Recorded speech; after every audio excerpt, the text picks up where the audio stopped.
From the Dignity Health Studio at the Bakersfield Californian, this is Strictly Business, presented by the Greater Bakersfield Chamber of Commerce. Sponsored in part by the law offices of Young Wooldridge, San Joaquin Community Hospital. And now, here's your host, Cindy Pollard, President and CEO of the Greater Bakersfield Chamber of Commerce. Good morning and welcome to Strictly Business. I am Katie Allen from Pacific Gas and Electric Company, filling in for Cindy Pollard. Well, today, Kathy Butler of the Downtown Business Association and Bob Bell, chairman of the Downtown Business Development Corporation, will join us to give us an update on the downtown revitalization efforts. And then a little bit later in the show, Juanita Webb of Contraband Control and Specialists will stop by to discuss workplace substance abuse, how you can spot it, and what you should have in place to address that issue. But first, let's take a look at some news that you can use. A lawsuit accuses BP of overcharging California agencies for natural gas. A lawsuit has been filed against British Petroleum, which supplies natural gas to California state agencies under a $250 million annual contract, claiming the oil company overcharged the state by as much as $300 million over 8 years. The whistleblower lawsuit says BP failed to buy gas for the state at competitive prices and then knowingly sold it at inflated prices. According to the state, BP, the exclusive gas supplier here in the state of California, government agencies overcharged agencies by as much as 10 times what it billed other bulk purchase customers between 2004 and 2012. The suit was originally filed by a former employee who was based in Houston. The whistleblower was a member of a BP team that worked on the company's natural gas supply account with the California Department of General Services during the 8-year period. Well, the Valley lags the state in high-speed internet. A new report by the U.S. Census Bureau showed high-speed internet use here in the Central Valley is lacking compared to other parts of the state. The report, Computer and Internet Use Here in the United States, 2013, includes analysis of household computer ownership and internet use by age, sex, race, income, and education. It covers areas of the country with populations that are larger than 65,000.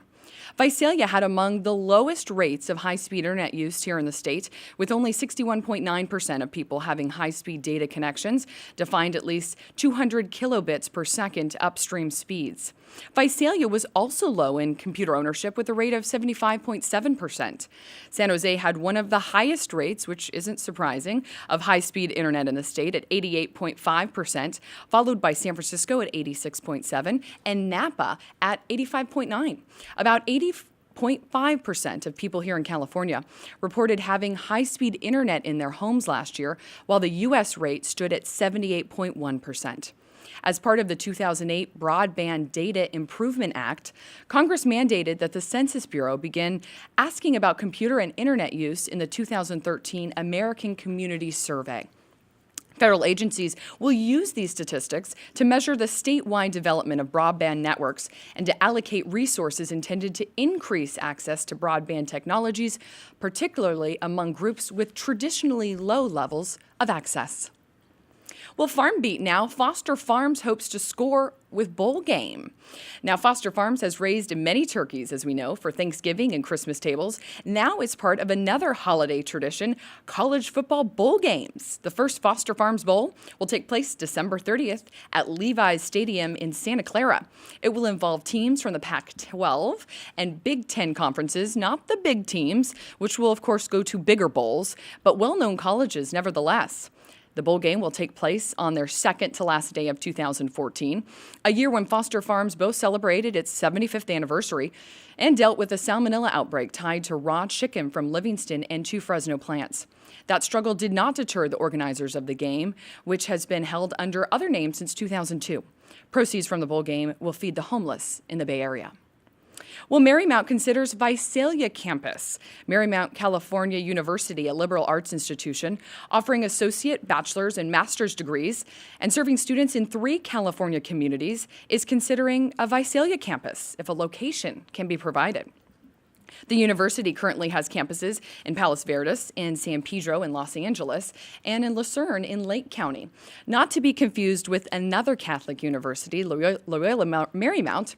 Marymount, California is a 4-year independent Catholic graduate level college, coeducational, and residential university. Restaurateurs ponder service fees as wages increase. What if restaurants eliminated tipping in favor of charging patrons a flat service fee? That is a question some restaurants are pondering as a way to deal with increasing minimum wage here in the state. A service fee could go towards a new minimum wage of $9 an hour that went into effect back in July. Unlike federal minimum wage law, employee tips do not count towards minimum wage requirements here in the state. So employees must provide adequate base pay. The minimum wage is set to rise to $10 an hour in January 2016. While tips go directly to one or two individuals, a service fee could be spread evenly to all the staff to help ensure everyone was paid adequate wages. The service fee model may help take some of the immediate sting out of some of those increases. Well, Sacramento-based Blue Diamond collects record revenue of $1.5 billion for state's almond crop. The Sacramento-based Blue Diamond growers collected record annual revenue of $1.5 billion in 2014, up 25% from $1.2 billion the prior year. It was the third consecutive year that revenue topped $1 billion for the fiscal year ending August 31st. The cooperative said payments to almond growers were total $1.1 billion, also a record, and a nearly 25% year-over-year improvement. So why do so many veterans succeed in business? The business case for hiring a veteran. A record study conducted by Syracuse University's Institute for Veterans and Military Families identified specific characteristics many veterans display that help them excel in business and, of course, in the workplace. Joining us now is Dick Taylor, the director of Kern County Veterans Service Department.